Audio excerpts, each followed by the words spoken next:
To understand why the empath becomes the vessel that holds the emotional fragments of the narcissist, we must look deep into the energetic nature and psychological structure of both. The empath is not just emotionally sensitive. They possess a kind of soft, energetic boundary that absorbs information, nuances, and vibrations from others, like an antenna that never turns off. From childhood, they learn to read the air, interpret facial tones, and sense anger or sadness before anyone spoke a word. This once helped them survive in unstable environments, but unintentionally turned them into fertile ground for the unprocessed darkness of others. The narcissist is the opposite. They have an inflated but extremely fragile ego, a shiny persona with no real core. They do not know and do not dare to face their true emotions: shame, fear of abandonment, inadequacy, meaninglessness, emptiness.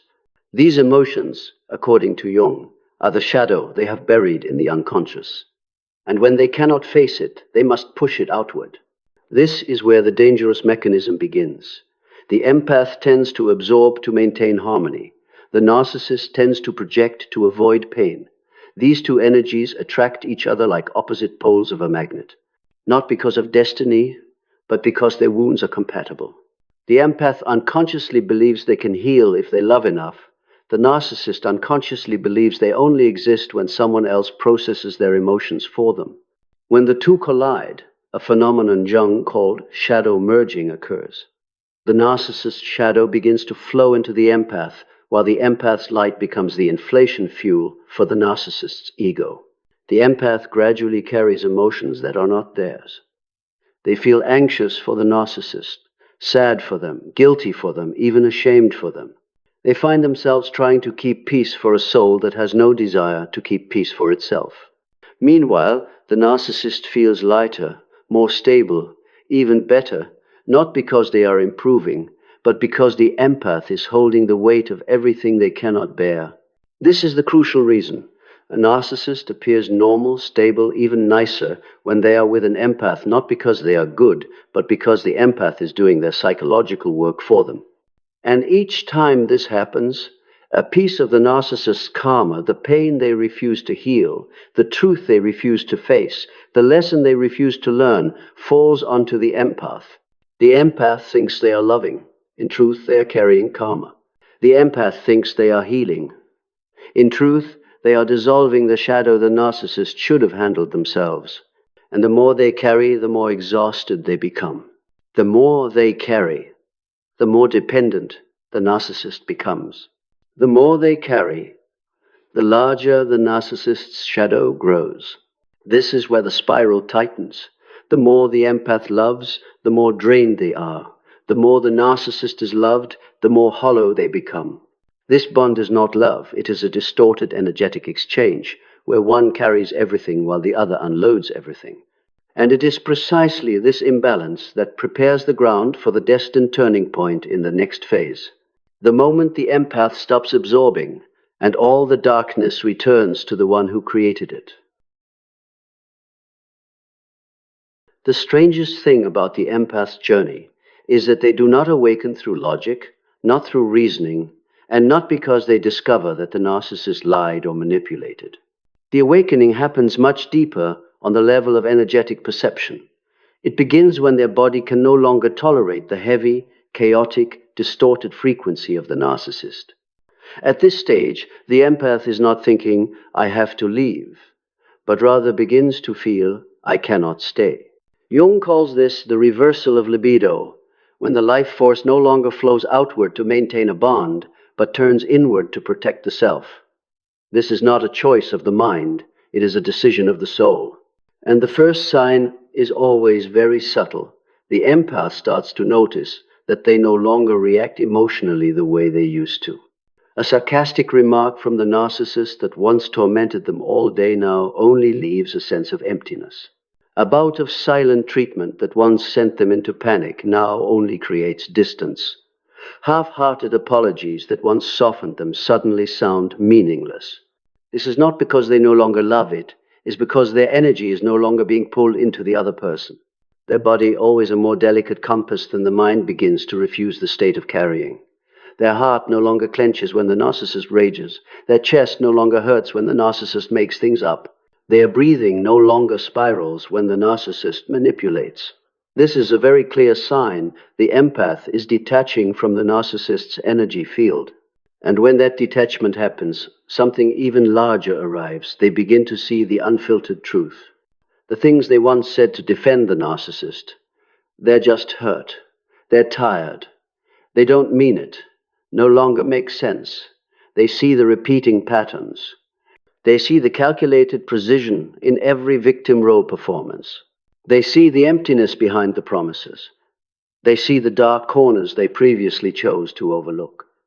And most importantly, they see the price their soul has been paying all along.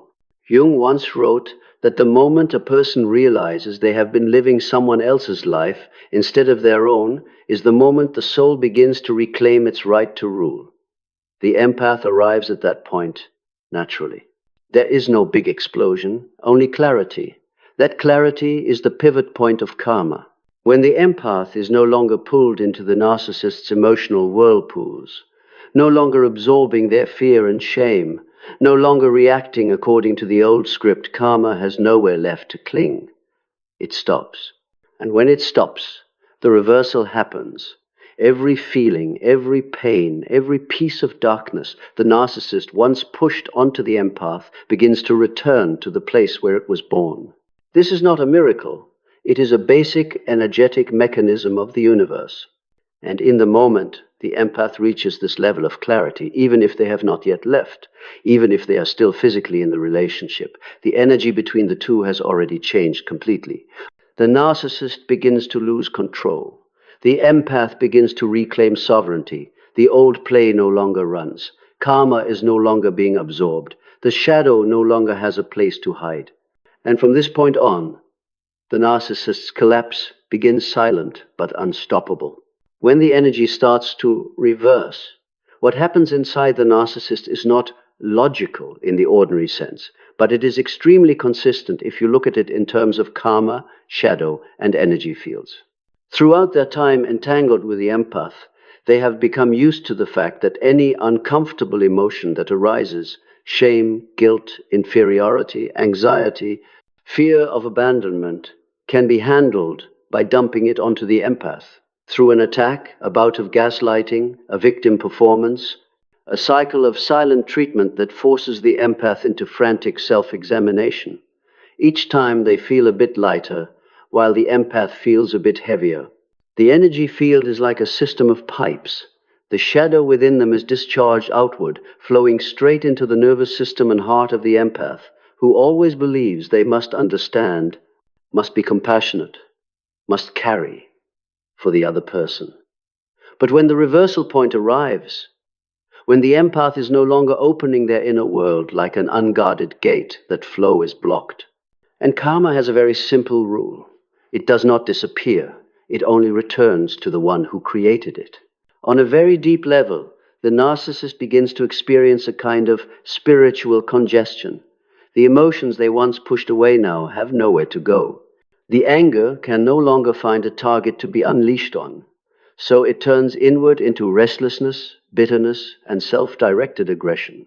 The shame that was once covered by a glamorous image becomes naked, as if every mask falls off at the same time.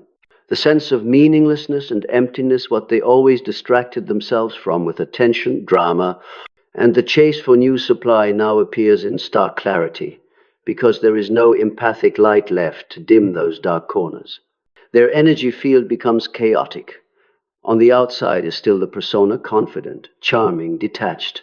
On the inside is a whirlpool of panic, abandonment, fear, and worthlessness that they have no inner tools to process. Jung said that when a person refuses to face their shadow, the shadow returns in the form of fate, catastrophe, or an inner collapse. For the narcissist, that collapse begins with very ordinary signals that nevertheless carry immense spiritual weight. New relationships become shallower and fall apart faster. The old manipulation tactics no longer work like before. The magnetism they once had slowly loses its strange pull. People who once idolized or trusted them begin to feel something is off without being able to name it. In other words, the energy field around them is no longer being cleaned by the empath, so their real fractures start to show to the world. Inside, they enter a stage that modern psychology might call an ego crisis, but from an energetic and Jungian point of view, it looks like Nigredo, the dark night of the soul. They begin to feel everything around them destabilize. No one reacts the way they expect anymore. No one gives them absolute reverence. No one keeps taking it every time they explode. The feeling of control crumbles. And because the narcissist's identity is built on the ability to control others' emotions, the moment they lose that ability, they do not simply lose a person, they lose their sense of who they are. This is karma returning, not as external disasters, but as the absence of the containers that once carried their inner pain for them. With no empath to absorb the low frequency on their behalf, they are forced to live inside the very energy they created. The lies they used to speak begin to echo back in their own mind. The victim narratives they crafted for others become stories they themselves start to believe, only to get trapped in them. The times they use silence as a weapon now turn into a real loneliness no one comes to soothe. The universe does not take revenge on them. The universe simply stops granting them the privilege of having an empathic soul standing there as their energetic filter. On a subtler level, you can imagine it like this. Before, the empath was like a soft light surrounding them, softening many sharp edges of their shadow, making them appear tolerable to others and even to themselves. When that light withdraws, their energy field appears in its raw form, sharp, harsh, cold, suffocating. Many narcissists will respond by frantically seeking new supply, trying to latch onto someone with sensitivity similar to the empath, or attempting to hoover the old empath back with every trick available. Remorse, regret, longing. You're the only one who understands me. Even spiritual lines like, "We are twin flames." But underneath all those words is not love. It is an energetic fear. The terror of having to live inside their own energy with no one left to carry it for them. Jung repeatedly emphasized that the shadow never disappears simply because we deny it.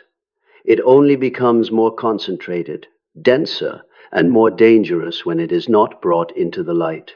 The only place where the shadow's intensity is reduced is in an energetic field that is conscious, capable of holding, without becoming identical to it, something the empath has, but not for others to exploit.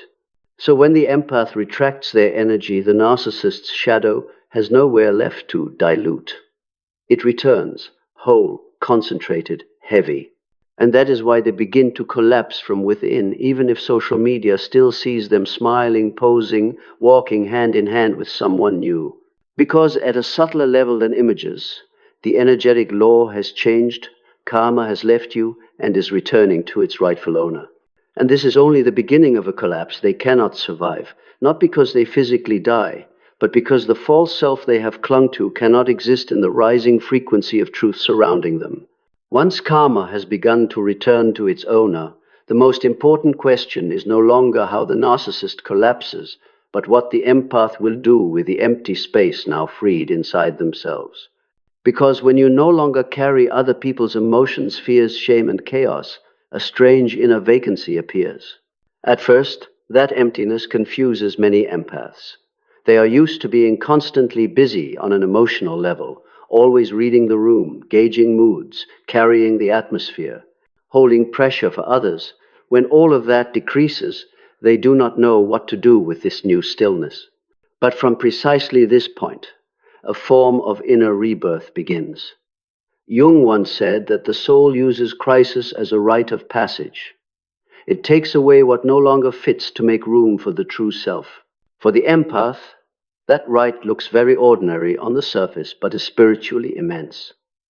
They begin to feel their own body in ways they never did before. Chronic fatigue, headaches, chest tightness, unexplained anxiety slowly start to lessen. Deeper sleep appears. Periods in which they can sit quietly without being pulled into thoughts about the narcissist grow longer. This is not just a sign that they think of them less, it is a sign that their life force, libido, is returning to its central axis. When that energy comes back, the empath begins to ask completely different questions. Instead of, How can I make them understand me? How can I save this relationship? They shift to, who am I really, if I'm not the one healing them?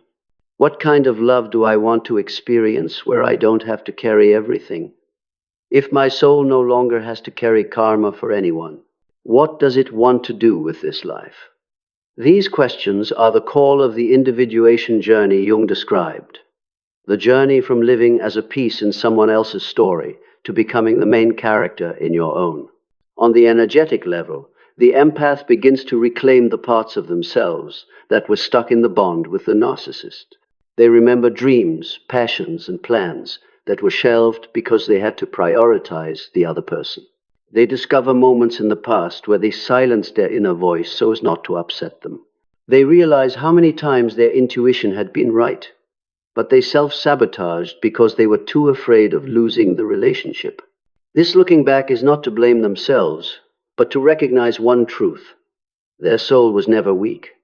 It was simply misdirected.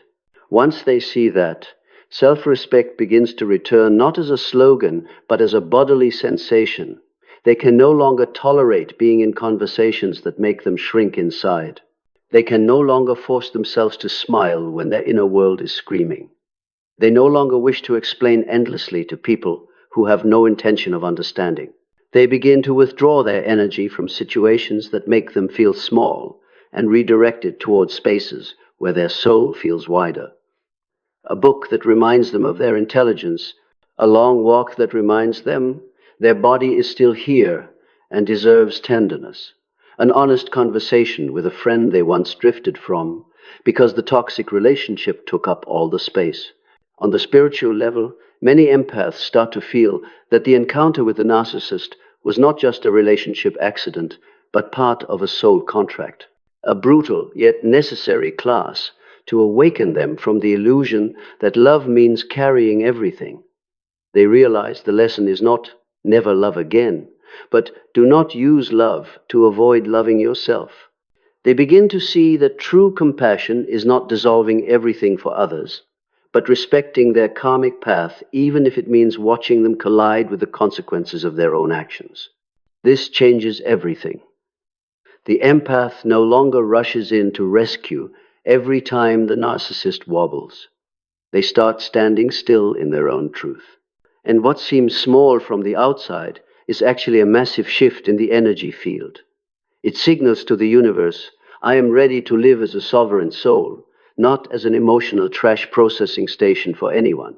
From here, new kinds of people, situations, and opportunities begin to appear. Light attracts light. Those whose frequency matches this awakening will feel deeply resonant with the empath. Those still addicted to chaos will naturally drift away. No drama, no battle, only frequency change. Jung once said, until you make the unconscious conscious, it will direct your life and you will call it fate. When the empath realizes they once allowed the narcissist's unconscious to shape their life, they no longer want to live that way. They begin to choose again, to choose peace over drama, truth over illusion, their own presence over the savior role. And in that choosing, they do not just step out of a relationship, they step out of an old version of themselves, the version that once believed their worth was measured by how much darkness they could carry for others. This is the true rebirth. Not becoming someone else, but returning to yourself after having traveled a long way through someone else's shadow. From this point on, the bond with the narcissist is no longer the center of life. It becomes a chapter closed, a lesson learned, a karmic cycle completed. And when the empath stands at that threshold, lighter, brighter, clearer, the universe begins to write a different story for them, one in which they are no longer the talisman for someone else's ego, but the guardian of their own soul's flame. When the empath takes their energy back and their soul begins to stand upright on the axis of their true self, a very particular phenomenon happens in the unconscious field. The energetic distance between them and the narcissist is no longer just physical separation, but a splitting of layers at the level of the soul. This pulls the empath into an entirely new reality, while the narcissist falls back into the old one, only now there is no one standing in between to make it more livable. This is the stage Jung described as a self-reflective cycle, when there is no longer someone else's light available to define oneself. A person is forced to face what they have been running from their whole life. For the narcissist, this is like being locked in a room made entirely of mirrors where every angle reflects the truth they have always denied. The first reflection is of their emptiness. In the past, that emptiness was always blurred out by the empath's care, connection, tolerance, and constant effort to keep the peace. When that source of energy disappears, they begin to feel meaninglessness, like a cold wind cutting through every layer of defense. There is no longer anyone to validate their worth, no one to react to them the way they want, no one to serve as a backdrop for them to shine against. And for an ego that exists by feeding on attention, this silence is not just absence, it feels like a cosmic punishment. Next comes the reflection of their unprocessed shadow. Everything they once dumped onto the empath, feelings of abandonment, humiliation, inner rage, envy, the fear of not being enough now, returns intact. They no longer have anywhere to send those distorted fragments of energy. No one left to blame, no replacement character to project onto. As a result, they begin to disintegrate inside in a very chaotic way, at times irrationally irritable, at times more cruel than usual, at times suddenly repentant and then immediately attacking again. Their moods are no longer stabilized by the empath's balancing, but become a storm that devours itself. The next illusion to be exposed is, I've moved on from you. In the initial stages after the bond cracks, many narcissists try to construct a new image, happy with someone else, wildly successful, walking forward without looking back. But in truth, the old pattern repeats very quickly. They cannot maintain the mask with a new person because the empath's energy that once softened their shadow is gone. New partners tend to feel uneasy, confused, exhausted, or suspicious much sooner because there is no one standing in the middle to buffer the energy. The mask wears out faster. The manipulation cycle is exposed earlier, and the narcissist can clearly feel the loss of what they once took for granted, a high-quality emotional supply that only an empath can provide. But the cruelest part of this stage is not their loneliness, not the failure of their new relationships. It lies in the final reflection. They must face the truth that the empath is no longer in their orbit, not just gone physically, but energetically. No reaction, no anger, no hurt, no clinging. This is what terrifies the narcissist most, because for them, other people's emotional reactions are the proof that their ego exists. When the empath is silent in the true energetic sense, no resentment, no fear, no need anymore. They do not just lose a person, they lose the reflective surface that once helped them feel real. And when that happens, another universal law begins to operate, the law of return. The truths they tried to hide begin to come back. The lies they once used to control others become stories they themselves are trapped inside. The pains they once pushed onto the empath become the atmosphere they breathe every day. With no empath left to transmute it for them, they are surrounded by the very frequency they have been sending out. Meanwhile, on the other side of this separation of layers, the empath experiences the exact opposite, the deepest relief they have ever known. Not relief because they escaped someone, but because they are now standing in their own true frequency, a frequency they have not touched in a very long time. Intuition returns strong, their ability to connect with themselves deepens, and mental clarity becomes sharp like clear water. They look back on the past not with pain, but with understanding. They no longer need the narcissist to pay for anything. They understand that the universe has already taken over that part. And in the very moment the empath steps into this field of light, a rarely recognized truth appears. Their detachment does not just free them from the narcissist, it frees them from the old version of themselves. And that is the point where the narcissist simply cannot follow. Not because the empath abandoned them, but because their soul paths are now moving in two completely opposite directions. One is rising, the other sinking, one expanding, the other contracting. One touching true light, the other being swallowed by the shadow they have avoided their whole life. When the empath has reclaimed their energy and stands fully on the axis of their soul, they are no longer merely an empath. They become the kind of soul Jung would call a self-realized being, a human who begins to operate from the center of their being rather than from their wounds. Their energy shifts in a way they have never experienced before, peaceful yet sharp, gentle yet bounded, compassionate yet unwilling to be exploited. This is the moment the empath moves from absorber to illuminator, and that illumination causes every form of darkness to either shrink back or reveal itself. They do not need to fight anyone. They only need to exist at their true frequency. The first thing that happens to the empath at this stage is the feeling of inner power, not power over others, but the power of self-governance. They are no longer pulled into conversations designed to control them. They no longer feel responsible for healing anyone. They no longer accept love that lacks awareness. Their energy becomes hard to penetrate, a concept Jung described as a fortified aura, an aura reinforced by awareness, brightness, and boundaries. When the empath reaches this level, they activate a frequency that makes those who are not truthful feel instinctively uneasy, while those who truly have depth are powerfully drawn toward them. Meanwhile, the narcissist enters the opposite stage, the final loop. In this loop, they no longer have the ability to run from person to person the way they once did. Every new relationship ends faster. Every attempt to hoover the old empath fails. Every effort to hide their inner chaos leaks out through explosions, extreme silence, or depressive episodes they cannot name. With no energy filter, like the empath, they become trapped inside their own energetic field, dense, heavy, repetitive, directionless. In this stage, the narcissist becomes easier to recognize than ever. They begin to feel restless in their own skin, as if they cannot stand living inside themselves. Cling desperately to new supply. But the more they cling, the faster people pull away. Blame fate, life, and everyone around them, but the truth is, they created their own pattern. Feel as if the empath haunts them, because the memory of the light that once fed them becomes a spiritual hunger nothing else can satisfy. Energetically, this is completely understandable. The empath used to be a light source, a high-frequency presence that stabilized the narcissist's nervous system and psychology. When that light leaves, the narcissist experiences what could be called energetic oxygen deprivation. But the deepest pain is this: they cannot recover that light by taking it.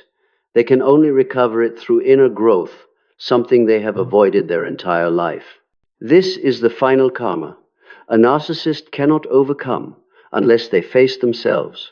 The karma of not knowing how to love, the karma of never admitting fault, the karma of building an identity on fear, the karma of using people as anesthesia, the karma of abandoning their own soul. At this point, the empath no longer looks at them with anger, nor with pity. Instead, they feel a kind of soul-level understanding. This is no longer my path. And when the empath stands in that place, the narcissist feels with absolute clarity that they have lost the one thing that once protected them from inner collapse, an energetic witness. No more empath reflecting back the good they wanted to believe about themselves. No more empath carrying the emotional storms they could not handle. No more empath soothing them with unconditional forgiveness. No more empath turning their emptiness into the illusion of love. While the narcissist sinks deeper into the shadow they never processed, the empath rises to a new level of consciousness. They become someone they never thought they could be, a larger, brighter, internally stable version of themselves, needing no external validation. At this point, the empath is not merely surviving, they are ascending. And this creates the final truth, harsh but profoundly beautiful. The rise of the empath is the death bell for the narcissist's psychological game. In the end, the journey between the empath and the narcissist is not a story of right versus wrong, winning versus losing, or who left whom first. It is a story of energy, of shadow and light, of two unconscious souls finding each other to learn a lesson no school can teach and no one can learn on someone else's behalf. When the empath stops absorbing karma, the universe does not punish the narcissist. It simply returns each person to where they truly belong. The empath returns to their original essence and light.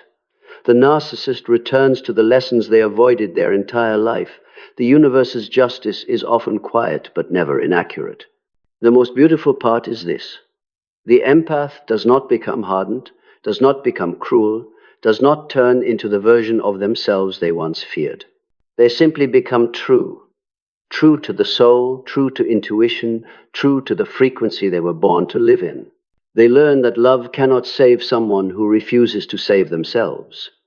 Kindness cannot heal a soul that refuses to look inward. And light is not meant to be drained, but to guide. They understand that their presence is a gift, not an energy source for anyone to exploit. And that realization is the mark of spiritual maturity. Meanwhile, the narcissist faces what they have never been ready to face: the emptiness inside themselves. No one left to blame, no one left to mirror, no light left to cling to. They are forced to look into the shadow they spent a lifetime running from, exactly as Jung wrote. The more you avoid your shadow, the more it becomes your fate. But this is not cruelty. It is the universe's invitation. Either awaken or repeat the same cycle until the soul finally learns the lesson it has avoided too many times.